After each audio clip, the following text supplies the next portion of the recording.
Good morning, everyone. I'm James Fraher, and I am the host of the Republican Town Hall Meeting Channel on Channel 12 TV network. We are worldwide, not just the United States, but we are worldwide on all the platforms we have. Today, on the 3rd of September, I have a special guest on. He is the candidate for governor for Minnesota. His name is Brad Kohler, and he will be running up against Tim Walz. And there he is at probably one of his events. So without any delay, I am going to go bring up Mr. Kohler. Hello, Hey, good Mr. morning. Brad Kohler. Welcome and good morning. Morning, James. How are you? Great. And how's the weather in Minnesota? Not too bad. It's a little cooler, a little cloudy, but it's been humid all week long. It's been great state fair weather, so it's been okay. Yeah, we've all had that. I was down at the Republican Day in Springfield, Illinois for the GOP Day down there. It was a little bit warm that day, though, but it was a good event. Yeah. But anyway, tell me where you're from, what you've done in your life a little bit, and what brought you into running into politics, if you've been in politics before. Well, yeah. Thanks for asking. So I'm originally from Cleveland, Ohio. Grew up in a little town called Fairview Park. I was a state wrestling champion there and all-state running back. Um, Went on to college and did my thing there, but college wasn't really for me. I decided to be a businessman and got into business, and at the same time continued training for wrestling, trying to make the U.S. team. And then, so I did. I trained at Ohio State with some of the greatest wrestlers in the country, Mark Coleman, Jim Jordan, which of course is our congressman in Ohio. Jim and I were also state champs in 1983 together. Then I moved to Minnesota over 32 years ago, and was working for McDonald's as I was starting my business here, and got into MMA. Met a couple guys that wanted to learn wrestling they were jiu-jitsu guys and wanted to, train against a wrestler. So they asked me to come train with them at the well-known, famous, the Academy here in Minnesota, run by Greg Nelson. And went there, did very well, ended up fighting in the UFC. I won 3 world titles and traveled all over the world, and also did some pro wrestling, and then got back into business.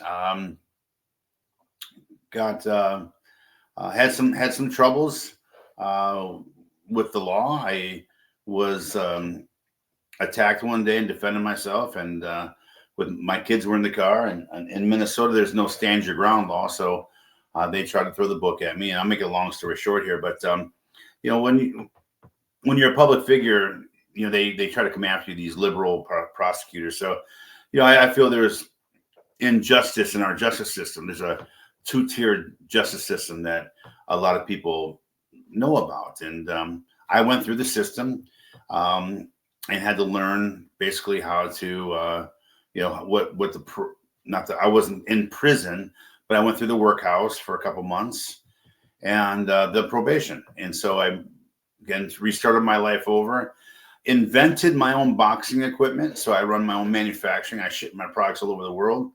I open up my own gym, restaurants, and I, of course, have my manufacturing. So, I've slipped and I've fallen, but you talk to any champion, it's not about falling, it's about how fast you get up. And so I just kept going. And when COVID hit, shut down here in Minnesota, we had 4 states surrounding us. We have Wisconsin, Iowa, South Dakota, North Dakota. None of them had shutdowns. None of them had mask mandates. In Minnesota, we were shut down for 90 days in the spring, right after I opened my gym and my restaurant. And that was costly. And they let us open back up to only then having the George Floyd riots hit. So then we had curfews and shutdowns again, and then opened back up. And then COVID again, shutdowns in December through February. So another shutdown. So we were shut down for literally 7 months of the year. and it's very costly to try to make money or save your business when the money's not coming in. So the landlords still wanted their money, the electric company still wanted their money. Everybody wanted their money, but you're shut down and not allowed to operate businesses. Yet liquor stores were allowed to be open, Walmart, churches were closed here in Minnesota. A lot of small businesses went out of business. And so right then I kind of knew there was something wrong with our government, that other states right around us. I mean, germs do cross borders too, so this is crazy. We have to go to across the border to have a restaurant or go to a bar and just enjoy your life, right? So I thought this is a lot of problems going on here in Minnesota. We have some very bad leadership. So I looked into all this and wanted to run for governor in 2020. And talking to a few of my friends that are in office, they said to start off at a lower level, get to know the lay of the land, and figure out how to win as a Republican here in Minnesota, because it's a very tough state to win as a governor for Minnesota. So I did. I ran for state senate, I ran for Congress, and I ran for county commission. I wanted to learn basically how to run these offices, and I did it my own dime. As a businessman, we don't have that safety net like some of our public officials have, or these corporate jobs. There's no safety nets for us business people. If you don't work, you don't get paid. So I wanted to learn how to do this on my own dime, and I did. So I figured out how to win in Minnesota, and I have a great plan. It's working. It's going through. I'm endorsed by most of the minority communities here in Minnesota, and we've grown a lot in popularity. So it's going. Campaign's going very well. We do have some national money coming in now. I'm looking forward to hopefully getting Donald Trump's endorsement. I'm probably the closest aligned with Donald Trump than any other Republican candidate. And so that being said, we have a lot of establishment here. I am grassroots, and I am a businessman, and I have a really, really good team of smart people around me. It's kind of like what Trump did, and you're getting ready to go in there and you got to make an impact. So that's the plan I've been doing for the past 5 years. Looking forward to getting in next year with a solid team in place, solid plans to implement, and turn Minnesota around. As you know, crime is going on here like crazy. We're on national and international news all the time because of our leadership. So we have a fight on our hands. I wrote a book. It's on my website called Built for This, which specifically means this office. Everything I've gone through my whole life has pretty much God guided me through this role that I'm about to take on, and I'm ready for it. So that's where I'm at, James. Well, you're right. And one thing you said there, and every person I've had on the show mentions God. And that's the same way with what I'm doing. It's something that it's a drive. Yeah, people have asked me to become a politician. I said, no, I don't want the dog eat dog, you know. But God somehow made me do a Facebook group back in June of last year. Now we're over 1,500 members, and you're one of them. And it's grown. So, and you another thing, like you said, your grassroots. That's what we need, is these grassroots. We don't need these career politicians to be in office for years and years and years and then line their pockets from the benefits of it. And this is what needs to be brought up and stopped. Hey, if you're in that position, get rid of your stock trading or pause it and all that. And after so many years, they need to make it. You can't work for any lobbyist groups and stuff like that. And that's what us grassroots people need to change. And I'm going to bring a clip up here because we know who your opponent is. I know of one of them. And oh, I got it.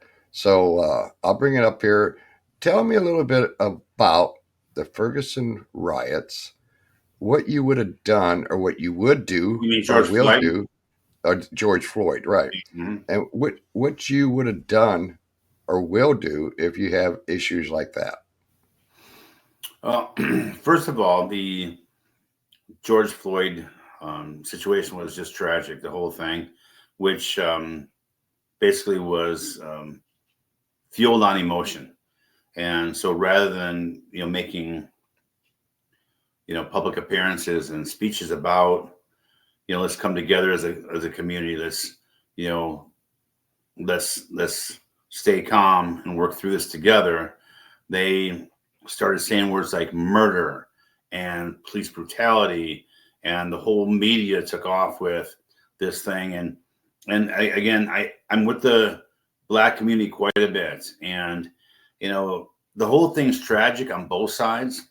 There was two wrongs there, and but all in In the all, morning, our police officers, sorry, our police officers do need to be supported when things are going on. But there was a relationship there between the officer and George Floyd that was a personal thing that also has a role to play there.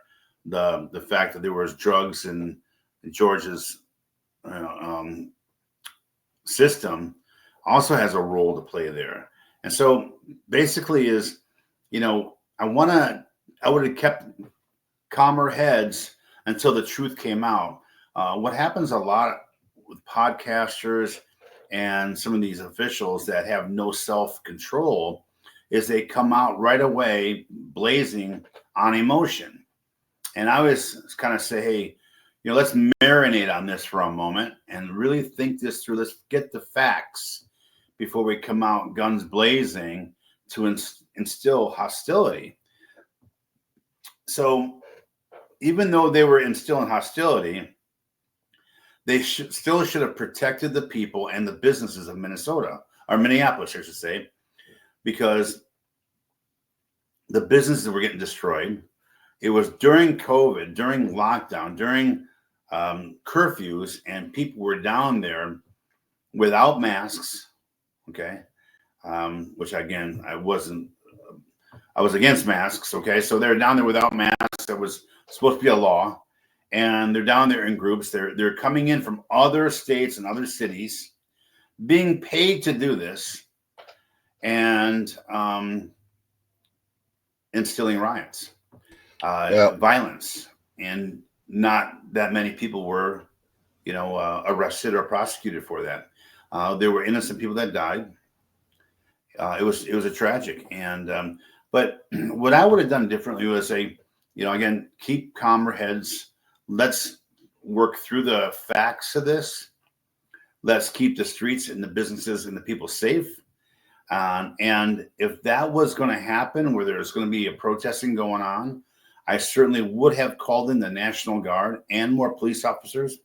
But to watch a police precinct burn to the ground and other businesses, including banks, get destroyed is unacceptable behavior. And that will not be tolerated on my watch. So. Great. And the thing is, people don't realize, and you said the key word, paid protesters. Yeah. I mean, it's thrown out there, but the left side laughs at it. But it's been proven even in the recent riots, and protesting, there's people paid by NGOs or maybe George Soros. And those are the ones, it may not be all the local people, it's the ones that's coming in that does the agitation. Well, I witnessed one myself when I went down to the Capitol to speak for the National Guard. And at that very same day, in the yard of the Capitol, was a protest going on, or a gathering, you want to say, of thousands of people.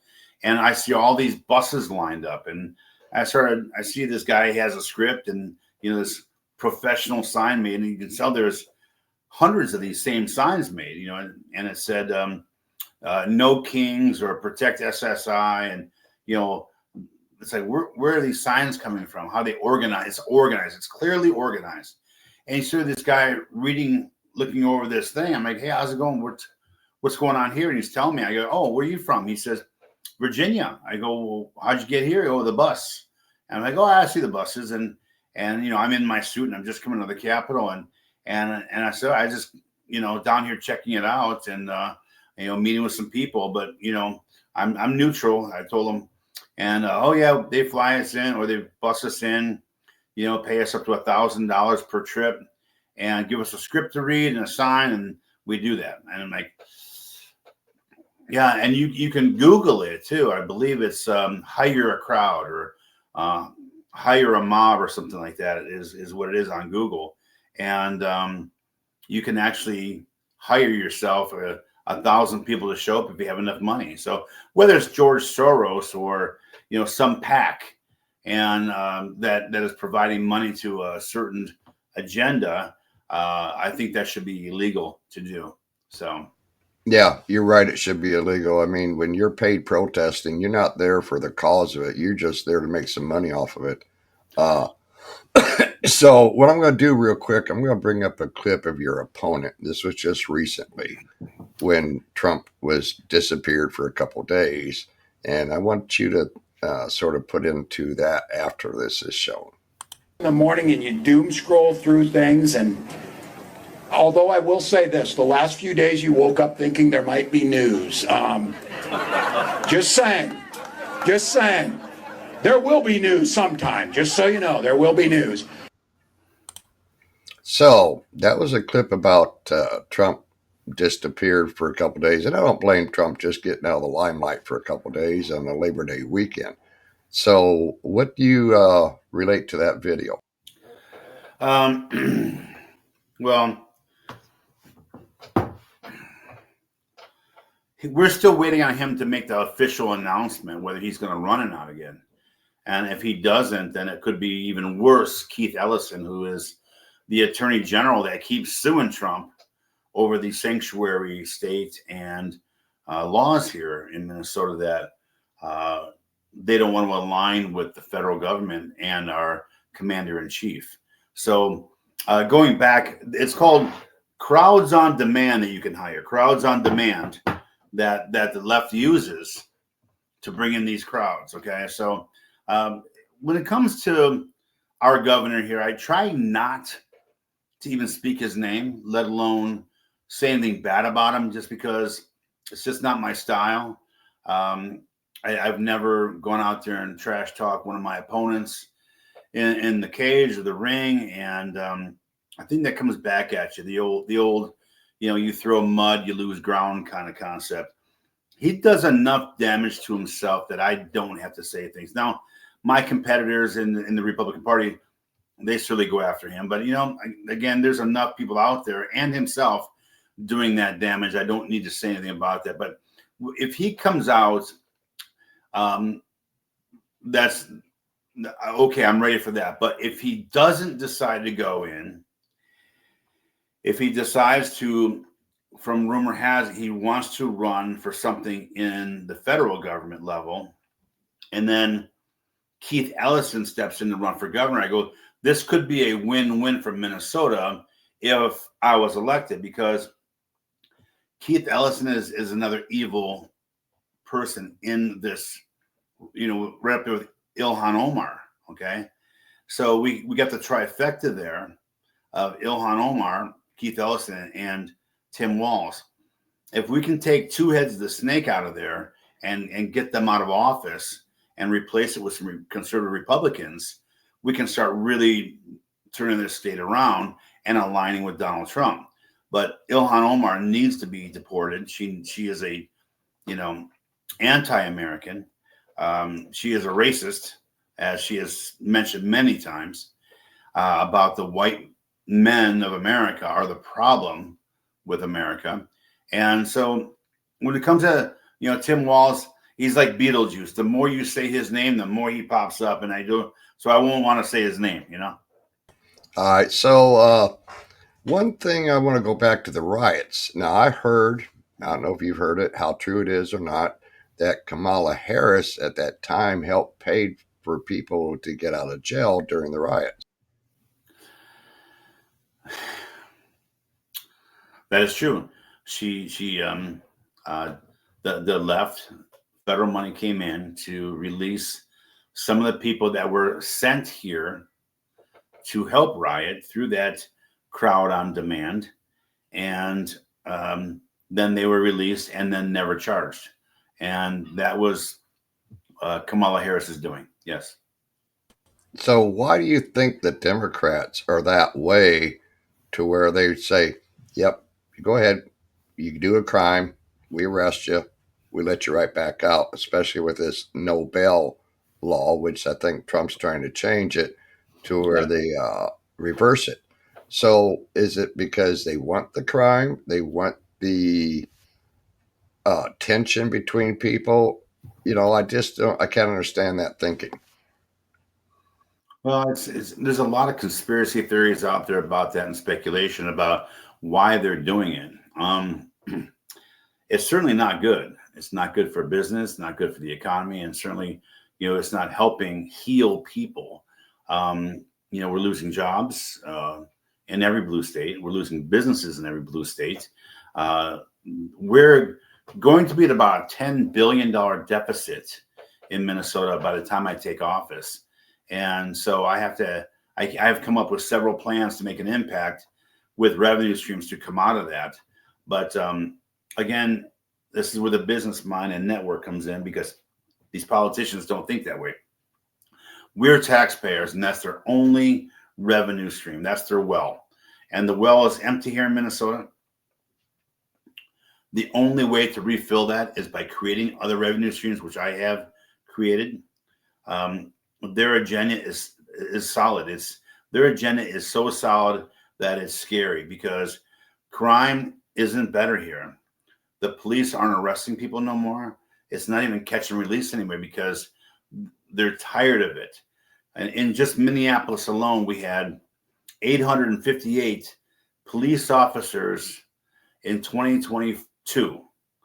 And now in 2026, we're down to 340. So we're almost at 1/3 the police officers, because they're tired of the catch and release. They're tired of carjackers with guns getting off, and the gun charges are being dropped. They're tired of signature bonds, and they're back on the street arresting the same people in less than 4 hours.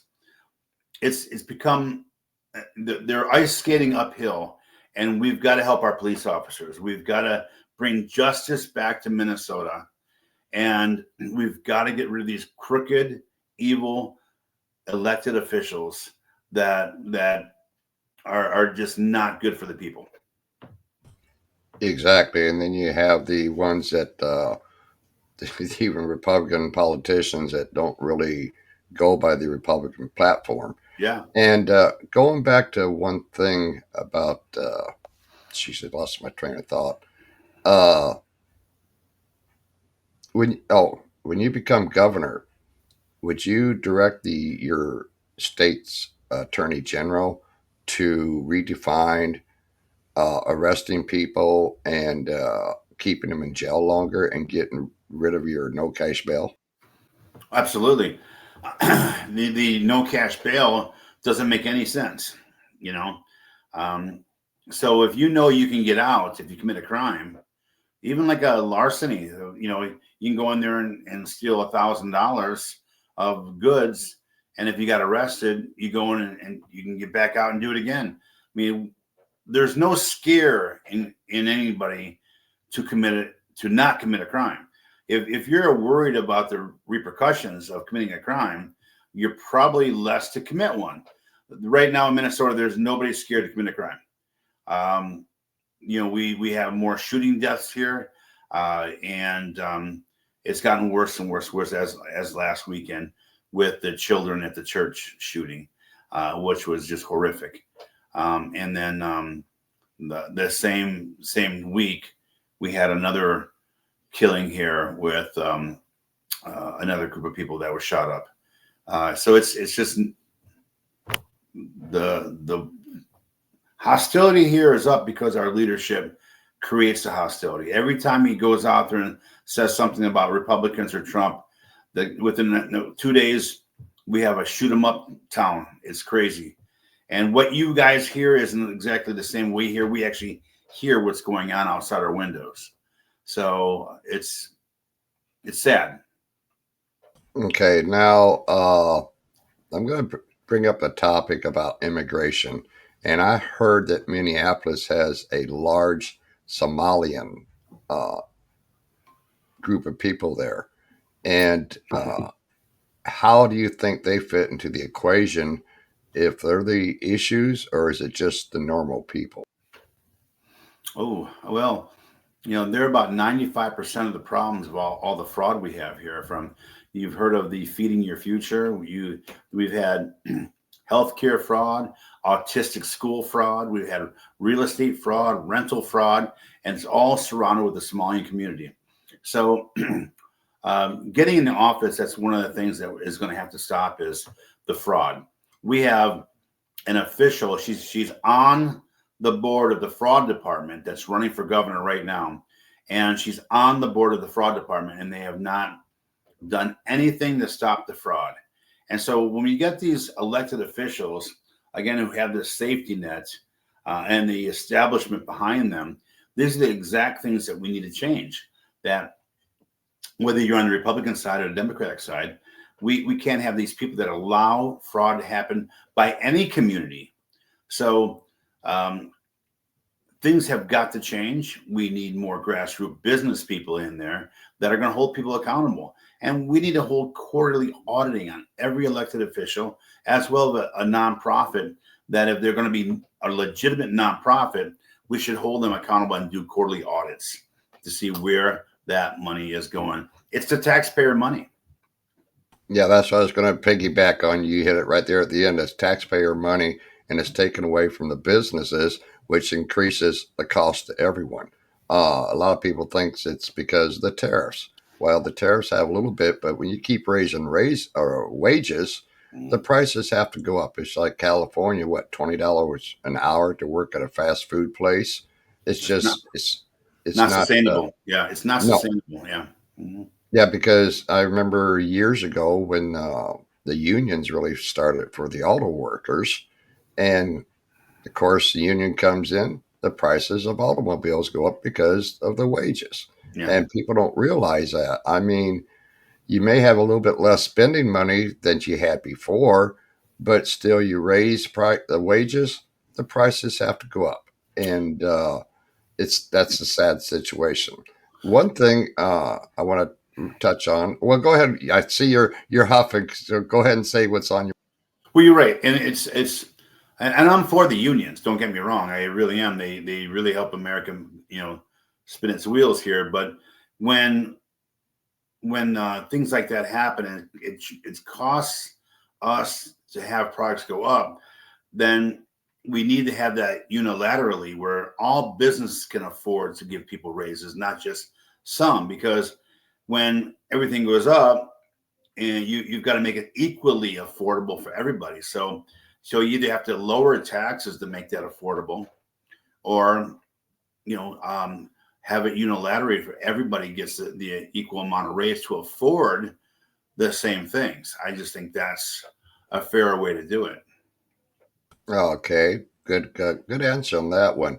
What about food stamps? There's some states have taken away the junk food that people can buy on food stamps, and of course that's done by state.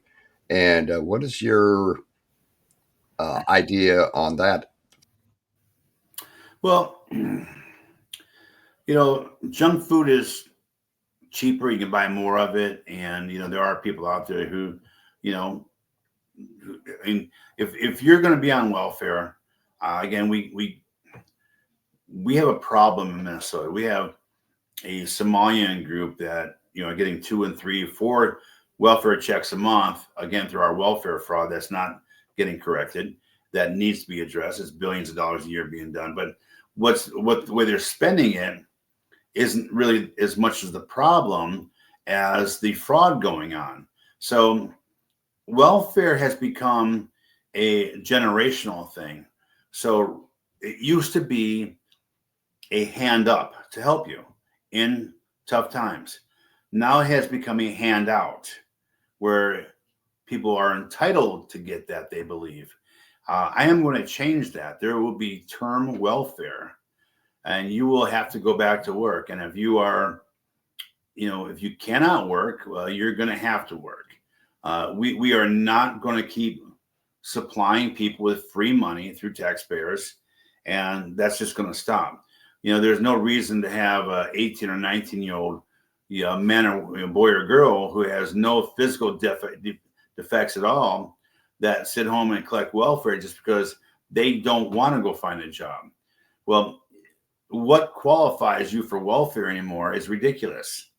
And so, again, welfare should be somebody who has been working, has paid into the system, and now deserves a chance to keep their family afloat temporarily until they find another job. Again, we have to go back and turn back the wheels on, turn back the time clock on, the handouts to a hand up as how it used to be. Well, that comes back to where the government, and Obama made the statement when he was in office, it's easier to control socialistic government than the type of government we have. And then you have uh, the other one, the Marxist idea. Mm-hmm. And people don't realize that socialism, it's not good, because the countries that have socialism or that type of issues, why do you think these people are trying to escape their countries and come to ours and try to get a free handout? Well, and that's it. The free handouts have got to stop. They have abused the system long enough, and they come here again. If you're going to be on our welfare system and our hand up system, then you cannot be doing drugs or committed crime and out there, selling weed or selling dope, or that's not the way it's supposed to be. And we need to have this accountability again through my accountability system that I'm going to implement. They're going to have to do drug tests if you want to stay on welfare. You're going to have to go look for a job. There will be a verification system that employers will have to sign off that, yeah, she did apply here. She's not qualified or whatever, or he's not qualified, or we filled the position already, but they're going to need to go look for a job and eventually get one. We're in dire straits here, and Minnesota taxpayers have been ripped off long enough. Yep, just like Illinois. I mean, increase our taxes, and then Pritzker says, I need more money, where he spent $400 million on a migrant immigration center in Chicago from the budget. And then, well, I need more money for this from what's going on in Chicago and issues like that. And probably the same thing with Minnesota. I'm going to ask you a question. I want you to think about it, because I'm going to do a 30-second commercial break, because I am also a travel agent. Would you reach out to Trump as governor, if he doesn't come in before, to help with the crime and the immigration process? You mean answer that now? I'm going to go ahead and do the commercial. Okay. Welcome to the Carnival 30-minute tour. Hey, Shaq. It's a 30-second tour. No, man, it's like... Now it's 26. Welcome aboard! Ocean! Skyride! Mini golf. Relax, relax, relax! You take this man to be your husband? I do. Married. No time for basketball. Pool! Carnival. Choose fun. Well, welcome back. And I am again with Brad Kohler, running for governor of Minnesota. And we're having a real good discussion here about different topics and crime. And I just asked him a question before the commercial, and I want you to take off with that now. Yeah, I think that what I would do is, I'd say, President Trump, sir, I'd like you to give me the time to fix Minnesota's sanctuary situation and illegal situation on my own. I believe we have the manpower and the plan to get it done right. What I would like to do is, as soon as I'm elected, there's going to be about 6-7 weeks before I'm sworn in. And what I would like to do is make an announcement to all the illegals that I'm going to give you the chance to leave with dignity now. And when I get in office, I am going to do the job that I'm hired to do. and that's uphold the laws of Minnesota and our U.S. government. As far as the criminals go in Minnesota, if you're an illegal committing crime, you will be deported, and that'll be the priority. With the ones that are working, that are trying to become U.S. citizens, that maybe are struggling with a visa or something, I'm willing to work with people that are contributing to the state of Minnesota and paying taxes. I'm willing to work with them, help them maybe get a visa or get a green card, whatever it takes to let people and allow them to maintain as a family unit and contribute here. But the Minnesota people will not be paying for anybody anymore. And that's just going to way it's going to be. We will be a non-sanctioned state again, or I'm sorry, non-sanctuary, my bad. And we will uphold the laws here. And, as a family man myself and man with children, I hate to see people get separated when they're really just trying to provide and live that American dream. We have a great country, and we provide a need that people have, and some of them are really good workers. Like Trump had mentioned about the farming people, the restaurant industry, they didn't want to upset that apple cart and all of a sudden lose these people and deport them. So I want to see on that same type of path that he was doing, with if they're here contributing and paying taxes and not committing crimes, I think we'd like to work with them and make sure they can stay here. So that's how I feel about that. Now, do you think a lot of these ones that come over here legally, they have their visas and stuff like that? Now, those are the ones that, but what happens, and people don't keep up with their visas, and once you let that expire, you are here illegally. So is there a way to maybe get the word out there to the ones that have visas that may be expiring to work on it ahead of time? Yeah, absolutely. Again, that's why I'm working with all the leaders of every community to make sure that they know I'm a friend and not a foe.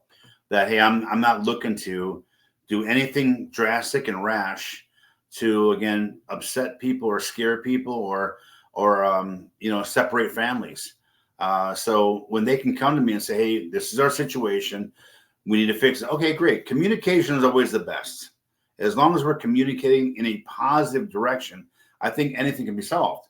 But when you're trying to hide from the system or cheat the system, that's when you had your time now. You're an adult. Now you have to be responsible, and there are consequences there. So that being said, I think what needs to happen is these people just need to not be so scared that ICE is coming, the big bad boogeyman. No, it's going to be, okay, well, here's what's going to happen. We're going to be a non-sanctuary state. Here's where you need to go. Community leaders will communicate that to the communities, and we will make sure that, again, the criminals we will be going after in force. The people working, we're not looking for them. We are going to try to get them to come in on their own, knowing that they're going to be treated with dignity, and that we're going to try to make them a part of the communities and contribute. So I think that's probably the best way to handle that. Good one. I'm going to ask you another question. When I had DuPage County Sheriff Mindrick from Illinois, who's running for the Illinois governor, I asked him this question. I'm going to ask you the same thing. How long would it take you to change from a sanctuary state? Day one. Like I said, You, November 3rd, 2026, after I win the election, part of my victory speech will be, as soon as I'm sworn in, we will no longer be a sanctuary state. Now, in reference to ICE, does your courthouses and stuff like that coordinate with ICE, or do they do like Illinois does and doesn't want ICE involved in that? Yeah, the police here are going to have poor leadership that they don't have any accountability on. So when you have our governor that is against ICE and against Trump and against Vance and everything else that is supposed to be right for the country, let alone the states, and he goes against those kind of rules or regulations, the people that try to provide those, our mayors, our chief of polices, they also go, well, what can I do? My boss is telling me it is, we can't do our job. And so when they can't do their job and, they're not getting in trouble for not doing their job, what's the point of doing your job? So, if it was coming down from the top seat is the governor. And he says, you got to do your job or you lose it. You're fired if you don't do your job. I think people will do their job. So right now, ICE is not a friendly name here because our leadership makes it that way. So. Yep. And then to go ahead and talk about another topic because I got to get this one back in my head. Talking about another topic? Yeah, go ahead and talk about whatever you want. Okay. Well, we have a big deficit going on right now here in Minnesota. And, we have a mining up north that was shut down, and it's called the Iron Range up in Duluth. And geothermal scans show that we have $3.5 to $4 trillion in gold, silver, nickel, and other minerals that could be used for a lot of great things here in Minnesota, of course, creating jobs. The 200 businesses that it would take to sustain this mine and the 60,000 people working in would bring over $70 billion in revenue to an influx to Minnesota. Not to mention the mines could offer a dividend to every Minnesota person, kind of like Alaska does with the oil wells. Okay. So these are things that I want to do to make an impact, to bring money back to Minnesota, to help lower our property taxes, lower our income taxes, and of course, state taxes. The other thing I want to do is kind of like what Florida's doing with toll roads. We could bring in another $2.5 billion a year to help lower property taxes even more by offering that $1 entering Minnesota kind of thing, not leaving, but entering. And people of Minnesota thought it was a bad idea. So I said, well, how often do you leave Minnesota? And they said, well, maybe twice a year. Well, is $7,000 a year a good trade-off for entering back in 2 times at $2? And so people get a little nervous about how things, they're afraid of change. And that's one thing I'm really good at, is being open to change and good ideas that have been brought to me by really good people and some government people that have been helping me with these plans. So this isn't just me spitballing here. I have been, surrounded by really smart people that are giving me the plans to fix Minnesota. And some people say, well, I'll tell them, well, why don't you run it if you got these great plans? Because they're afraid of the camera, they're afraid of talking in public, this and that. So I'm the tool that a lot of people are using right now to help me fix Minnesota. So I love it. So it's been a great thing so far, the team that I'm building. Yeah. Great. And I'm going to piggyback on your minerals. Why hasn't the past administration in Minnesota started looking at getting the minerals out of us so we can use it in our own country, produce it in our own country instead of relying on other countries? Well, we have a governor that is also in line with China, and he's been over to China quite a bit. He's, of course, he's known for his stolen valor in the National Guard. He's known for giving our military secrets to Chinese. So there's a lot of things that go in there about working with communistic countries and socialistic agenda with, hurting the people of Minnesota. All of this has been a cash grab for a lot of these people. And we have a governor that during COVID, he's down in Florida on a yacht the entire time. We have a governor in Minnesota here that was a school teacher, a fired school teacher, that is now building a $4 million mansion in South Dakota. These are things like this. Like, where do you get that kind of money? I'm a businessman. I know what a P&L statement looks like. How do you get in for 6 years and now worth $400 million. I go, that, I read a book, and I can pull it up behind me here. It's called If You Became Rich Overnight, You're Going to Jail. And I know the guy here in Minnesota that wrote that book. And I don't know how he got rich overnight other than he stole it. The fraud. Yep. The kickbacks and everything else. And it's just, they need to be, you're right, they need to be looked at once a year. If your office, do a complete tax in looking at where you're getting your money from, everything Quarterly. else. Quarterly. Or quarterly. Yeah. And that way it would keep this from happening.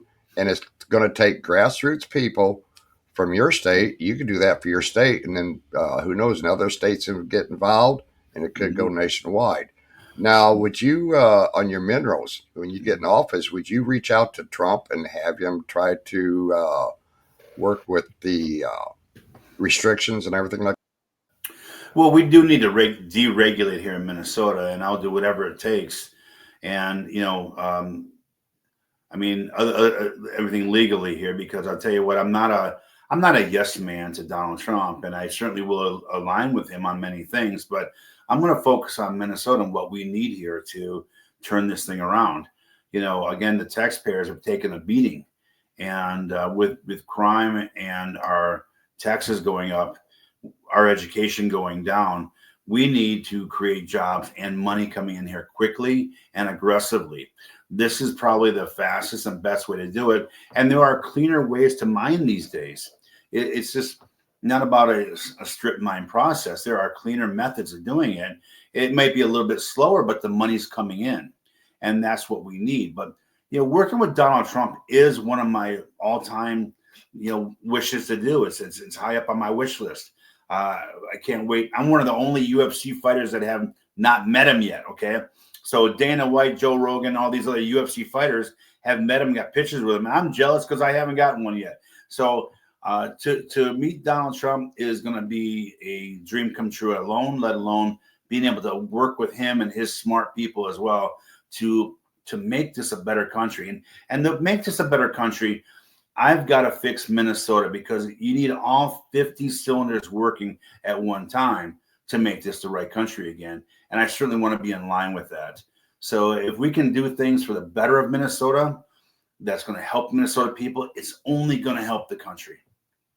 Yep. And that's, it is. Your first concern is your state. You're right. But then after that, it's helping the nation, which you hit that right on the nail.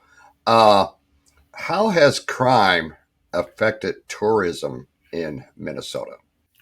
It's funny you say that, because there was an ad on YouTube yesterday that said Minnesota is one of the top 3 places for retirement. And I'm like, really? Because the crime here is outrageous. And you hear about Chicago, and you certainly hear about what's going on with Tim Walz here, but that overshadows the crime.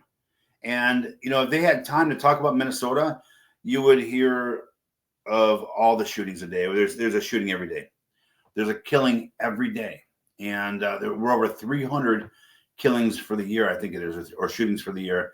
Don't quote me on that. I just got some numbers yesterday, and I didn't memorize the whole thing. But we're over 300 shootings for the year, and I'm not sure on the deaths, but it's too much. We need to call for a ceasefire here in Minnesota. And that's one of the things I'm doing live tonight on TikTok is, reaching out to people and say, we need to, have a number or something where people, hey, you're frustrated, you want to do something, want to talk about it. Hey, call me. I'll listen to you. And sometimes that's all it needs is that voice of reason. But we have nothing. They've shut down almost every mental clinic. Okay. Mental institution to help people in crisis, and getting these people that need help out on the streets, not getting that help only escalates crime. So, whether it's a trans, like what happened, going through a tough situation, or just somebody that's hooked on drugs that isn't thinking right, we don't have the facilities anymore because they shut them all down. The $18 billion surplus that we had just a few years ago, we went through that, our $70 billion budget, and now another, $10 billion. So they in the past 3 years, they've gone through $30 billion in surplus, and now we're deficit 10 billion. So it's really bad here. Wow, that's crazy. Now, how are you on your veterans and the homeless that they're not homeless because they want to be? Yeah, So let's yeah, talk about the veterans and the homeless that they're homeless because of situations. yeah. And what can you do to help the state on that? Well, I mean, I've been looking. Well, I've been talking to a lot of veterans, and look at what they have coming in from their Social Security and what can they afford. So I started looking into these pod homes that you see on Instagram and Facebook and TikTok, and it's these little $5,000 one bedroom containers that are beautiful and clean, and I see communities coming up like this. So I see there are opportunities out there to make a change, but again, we need money to do that. We can't keep going to the taxpayer and say, yes, this is going to help the veterans, which everybody wants to do, but we're out of money. So talking to the veterans and seeing what, first and foremost, how we can help them if they want to, maybe get a part-time job at the schools helping with security, to get them, the ones that are capable of doing that. And then also, finding that, where can we put these poor people that need a shelter year round that they can also sustain and help them mentally, live a healthy, happier life. So I've been looking into that, and I know there's a way to do it.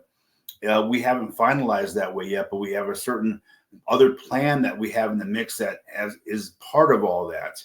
So that being said, veterans are very important to me, along with the seniors.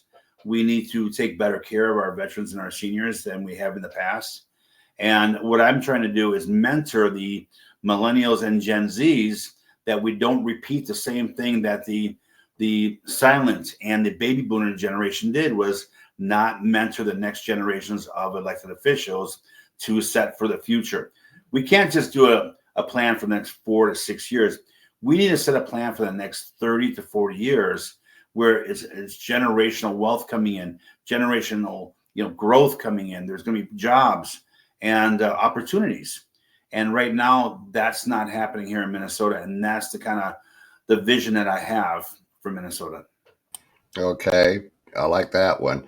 Now, you mentioned these small homes, Yeah. and let's see, what could be the possibility of having private investors uh, in with that, as long as they're watched and their books are really looked at, and maybe supplement a little bit by the federal government or from the state government?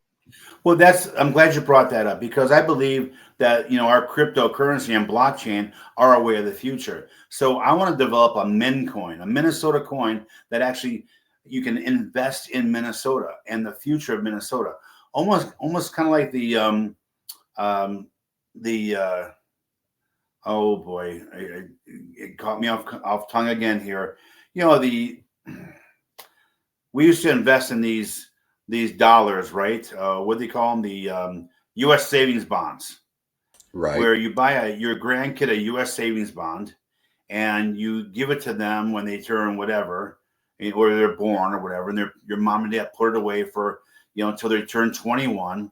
So now this U.S. savings bond's 21 years old, and you cash it in. I want to do the same thing with our Min coin, where you can invest in your kid's future and Minnesota by developing a currency, a bartering currency. And I believe Trump is on this as well. That is only going to keep growing, and the awareness of cryptocurrency is going to keep growing. That it's not Bitcoin, where it goes up and down and bankrupt and whatever. It's a true futuristic way of paying for things. So I think that banking system's on its way, and I think that's going to be a really good way to have Minnesota people invest into Minnesota, and also their kids' future, grandkids' future. I never thought about that, but that's right. You're a local coin system. And I like it. Uh, You said the Minneapolis is short on police officers. Yes, sir. Uh, what would you do to try to increase or entice more officers? And the state, have they reduced our Minneapolis, the officers' funding? So they do need to increase their funding, and secondly, we have resources. They're just not using it. Again, if you have a typical, the definition of insanity, right? Doing the same thing over and over again and expect a different result. We've got to think outside the box.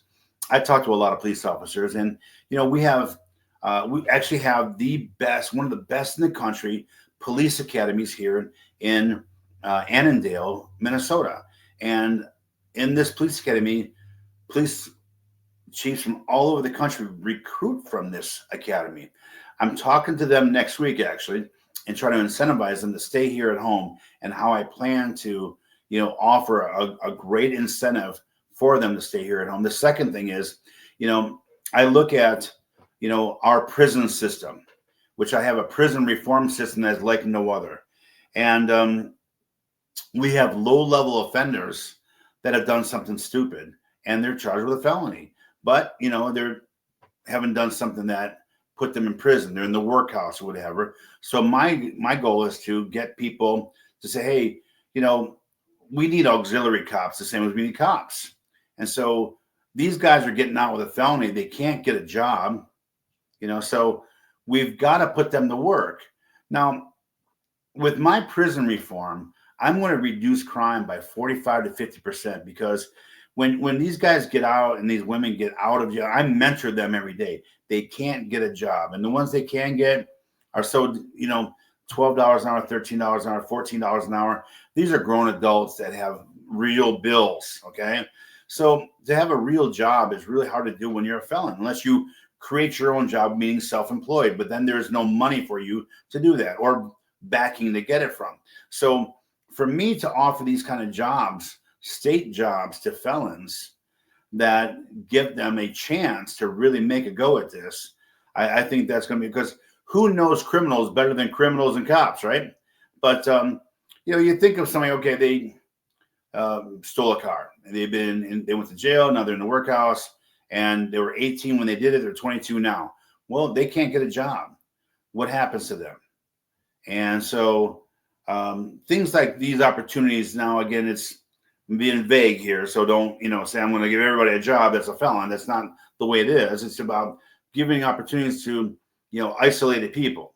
But if we don't start thinking outside the box on how to protect our citizens, our businesses, and our streets, our communities are continue to fail, because I'm in a cul-de-sac that we're all locking our doors now. And I'm in the city, Champlin, Minnesota, where the senator and the House rep that was killed and shot right here in my neighborhood, that it's scary how this is happening. And so we've got to have more police and provide safer communities. Great. And I'm going to piggyback real quick on that, because I was going to bring that up earlier, is the shooting of the three Democrats. Was Two. it or two? Was it But somebody a nutcase? It was Melissa Hortman, who was our previous House Speaker, and her husband, and then my friend John Hoffman. They're both DFL, and his wife. Okay, so there were 4 people shot. The 2 of them were elected officials. The other 2 were spouses. So the 4 people, but 2 officials. Okay, and the suspect was apprehended and charged, and there was speculation that Walls has something to do with it.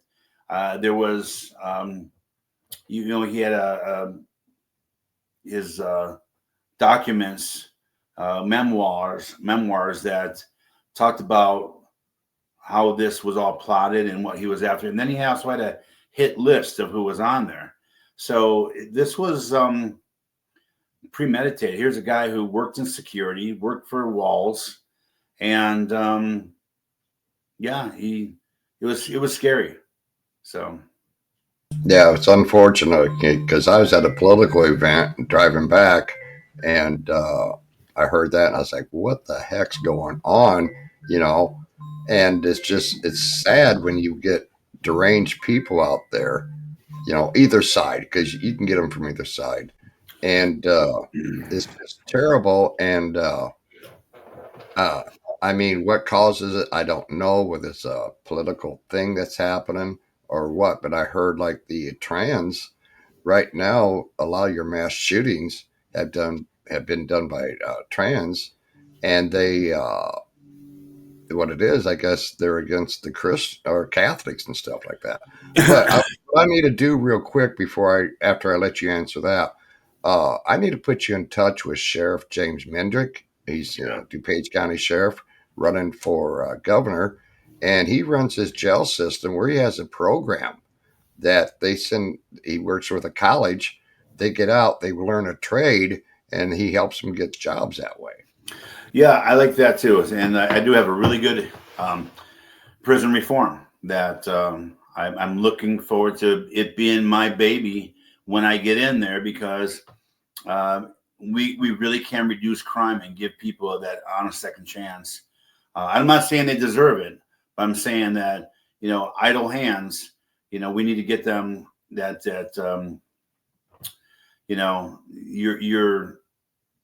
you're a product of your environment. So we need to get them away from the same old habits, same old people. And the only way to do that is through a reform program that actually does work. So, Well, then I'll put you in touch with Sheriff Mendrick, and that way you guys great. can hash out because it's helped us and his people going out, and they're picking up trade jobs, and which Yep. is good, like he says, because if you don't help them in that type of a situation, all they're going to do is go out there and refend again if they get around the same people. That's Well, if you don't start preparing them before they get out, the problem is that you get in there for 2 and 3 years, or even 1 year, and they sit around and talk to criminals. Number one, you become lazy and a better criminal, and criminals always think they're not going to get caught, and that's the problem with our elected officials here. Is they think they're not going to get caught. Well, I'm going to tell you what, I'm going to dig, crawl, and scratch and find out every one of them and where the money went, and we're going to prosecute whoever has hurt the state of Minnesota. With these criminals, you've got to start them on a plan the second they get in. It's kind of like, you start dying the day you're born. Okay, we've got to have an exit plan the day they're in, and that's it. If you don't, they get in these habits, and we got to break the habits. And I'm telling you, I'm talking about shaving heads. I'm saying, hey, no more boxers showing on the back of your pants. This is not what's going to happen. We've got to change your mindset. And so with that comes some education. This is the way it's going to be. Or there is hard time you can do if you don't want to be productive in our communities.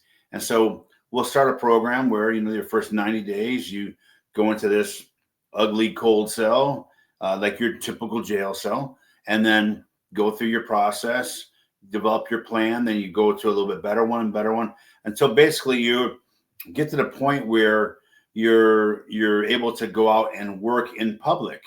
Now, one thing that people don't realize, when you've been in for a year or two, you lose your driver's license, you have restitutions, you have everything. But what people don't realize is it costs us here in Minnesota $120 a day to support an inmate.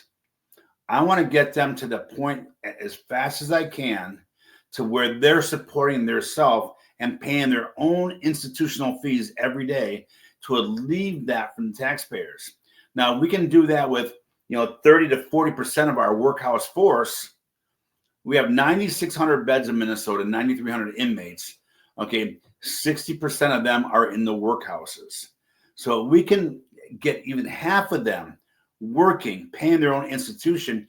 We can reduce taxes again some more and get these people being productive when they're ready to get out. And it's going to be a staging process, probably like what the sheriff does is, creating new habits, routines, and rituals to, enjoy some of the finer things in life if you do it. And if you finish this program, we will, wipe your slate clean, and because it is happening. There's no illusion of unicorn. I'm one of those. I was convicted of a felony 20 some years ago because I defended myself. And again, here in Minnesota, we don't have a stand your ground law. So if you're being attacked and your kids are in the car, believe me, if you defend yourself, you're probably going to get in trouble. And so as a UFC fighter and a world champion, they try to throw the book at me. So I understand the process on how the justice fails us sometimes. But what we need to do is also say, hey, look, you've gone through the program, you've gone through this. We're going to give you a true second chance. But after that, you screw up again, it's hard time. And so, but we've got to create methods like this that, say that it's not everybody is a hardened criminal. So we have this gray area that is for everybody, and it shouldn't be. We've passed a law here 3 years ago that felons can now vote. And I think that, I wasn't for it at the time, but, now it's like, okay, well, if we're going to start doing things like this, we got to make it better for them when they get out, because it's great they can vote, but they have no money. They can't get a job. Right, and you're right. We have to help the ones that are rehabilitatable, Yeah. not the ones because some are rehabilitatable, and they had some bad, rough younger years. They get in the gangs because they're running the streets at night, and to them a gang is a family, Yeah. and then that's what causes more problems. And like one person brought up, one of the biggest problems is the broken families, Yeah. and it's sad that that's coming to that because you know sometimes both parents have to work and the kids are just out on their own. Uh, Well, it's a any, different time than we grew up. We grew up and parents worked, and we fended for ourselves. And I mean, do you remember back in the day when a commercial actually came on TV and says it's 10 o'clock? Do you know where your kids are? You remember that commercial? oh, I do, and I remember the TVs going out at midnight with Yeah. the national anthem. Yeah. Right? So we've all lived through that stage. Yeah. Uh, right now we're going on a little over an hour. You probably have something to do, and it's I tell you what, a lot of good information out there. And everyone, this is Brad Kohler. He is running Yeah. for governor of Minnesota. And he has some plans that he's talked about when he becomes governor and how to change things.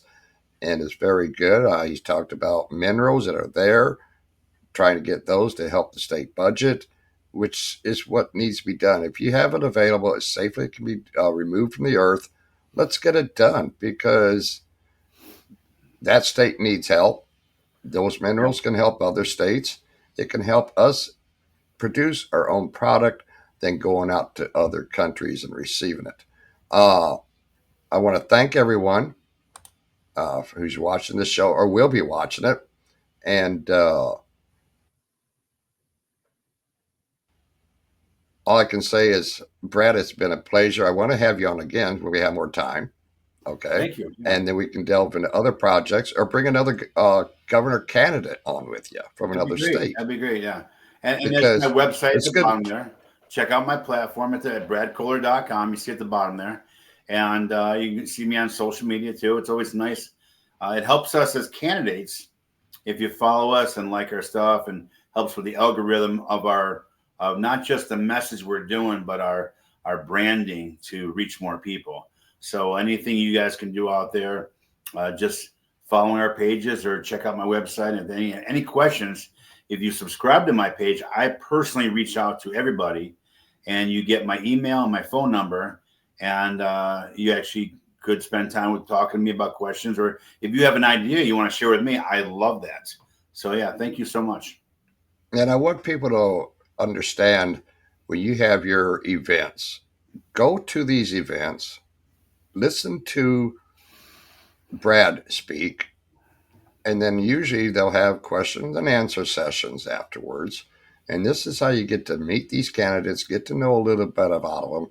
And, that's what these state fair events or small town hall meetings are about. And I've been to them. Very informative information. So anyway, I want to thank you, Brad. Oh, just tell real quick a short MMA information. Me? Yes, you. Okay. I wasn't doing. Okay. So when I started MMA in 1997, I was training with a friend of mine for about 3 weeks. He was getting ready to fight a wrestler in an 8-man tournament. And this is back when it was bare knuckles, headbutts. You didn't have to wear a mouth guard or a cup. It was really all for it. And there was no rounds. Okay. So he asked me to train with him to prepare him for a wrestler as I was learning jiu-jitsu at the same time, just by chance, because he was tapping me out all the time. I was getting choked out left and right. Well, eventually I wasn't getting choked out or armbarred anymore, and I was getting pretty good at it because I was actually just coming off Olympic training, so I was in really good shape. And so he got hurt about a week before the tournament, and they needed someone to step in quick. And again, this was when it was no weight classes and no rounds. It was like till somebody quit. So they asked me to step in. I'm going, oh boy, and for me, I was a single father at the time. So I was raising my daughter, and times were tough. And I had an opportunity to win some money, but it really wasn't about the belt I won. It was about the money that I needed at the time. So when I entered the tournament, my first fight was against the most experienced fighter in the world. Okay. And that fight went for an hour and 10 minutes long. Now they have it recorded at 57 minutes, which is still the longest fight on U.S. soil, no rounds, bare knuckles, in an 8-man tournament. Okay. So I fought, we'll say 57 minutes because that's what they have it recorded, but I have the tape. It's an hour and 10. Okay. So after many bare knuckle punches and headbutts, he finally tapped out. And then I got a 20-minute rest, came out, had to fight a big judo black belt from New York who was a police officer who was very, very tough, and ended up taking him down, beat him in about 23 or 24 minutes. And then about 20 minutes later, had to fight in the finals against a runner-up national champion wrestler from Iowa. And so here we are, two good wrestlers duking it out. And I believe that one went 25 or 27 minutes. So in 3 hours, I fought for 2 hours and won a world title, which is that belt up there behind me up top. That's one of the 3 belts that I have. I set a world record on that very same tournament.